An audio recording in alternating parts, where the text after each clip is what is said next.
வணக்கம் நண்பர்களே. கரூர் கூட்ட நெரிசல் சம்பவத்தில் உயிரிழந்தவர்களின் குடும்பங்களுக்கு தமிழக அரசு வழங்கிய அரசு வேலைக்கு எதிராக உயர்நீதிமன்றம் அதிரடி உத்தரவு பிறப்பித்த நிலையில் தற்போது உச்சநீதிமன்றம் அதைவிட முக்கியமான ஒரு திருப்பத்தை கொடுத்திருக்கிறது.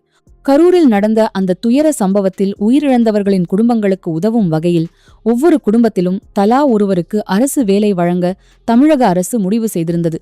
இதற்கான அரசு உத்தரவும் பிறப்பிக்கப்பட்டது. ஆனால் இந்த நியமனத்தை எதிர்த்து வழக்கு தொடரப்பட்ட நிலையில் கடந்த ஜூலை 27 மதராஸ் உயர்நீதிமன்றம் தமிழக அரசின் அந்த உத்தரவை ரத்து செய்தது. மேலும் ஒரு குறிப்பிட்ட சம்பவத்தை அடிப்படையாக வைத்து இப்படியான அரசு வேலை நியமனங்களை தொடர்ந்து அனுமதித்தால் எதிர்காலத்தில் இதேபோன்று பல கோரிக்கைகள் வருவதற்கு இது வழிவகுக்கும் என்ற கவலையையும் நீதிமன்றம் தெரிவித்திருந்தது. இதனால் உயிரிழந்தவர்களின் குடும்பங்களுக்கு வழங்கப்பட இருந்த அரசு வேலை என்ன ஆகும் என்ற கேள்வி எழுந்தது. இந்த நிலையில்தான் தற்போது உச்சநீதிமன்றத்தில் மேல்முறையீட்டு வழக்கு விசாரணைக்கு வந்தது. ஆகஸ்ட் 19 இந்த வழக்கை விசாரித்த உச்சநீதிமன்றம் உயர்நீதிமன்றம் பிறப்பித்த உத்தரவுக்கு இடைக்கால தடை விதித்திருக்கிறது.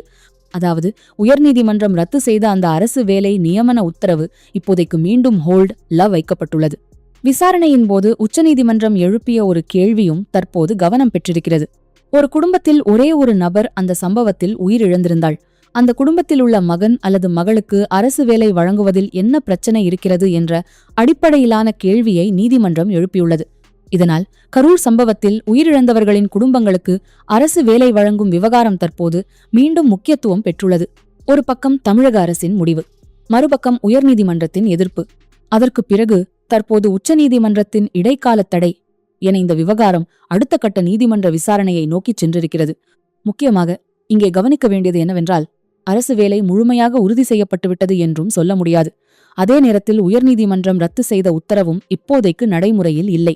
உச்சநீதிமன்றத்தின் அடுத்தடுத்த விசாரணைகளில்தான் இந்த விவகாரத்தில் இறுதி முடிவு என்ன என்பது தெரியவரும். கரூர் சம்பவத்தில் உயிரிழந்த குடும்பங்களுக்கு அரசு வேலை வழங்கப்படுமா? உயர்நீதிமன்றத்தின் உத்தரவு இறுதியில் என்ன ஆகும்? உச்சநீதிமன்றம் என்ன முடிவு எடுக்கப் போகிறது? இந்த வழக்கின் அடுத்த விசாரணைதான் இதற்கான பதிலை சொல்லப் போகிறது. இந்த விவகாரத்துல அடுத்தடுத்து வரும் முக்கிய அப்டேட்டுகளுக்காக நம்ம சேனலை மறக்காமல் ஃபாலோ பண்ணுங்க.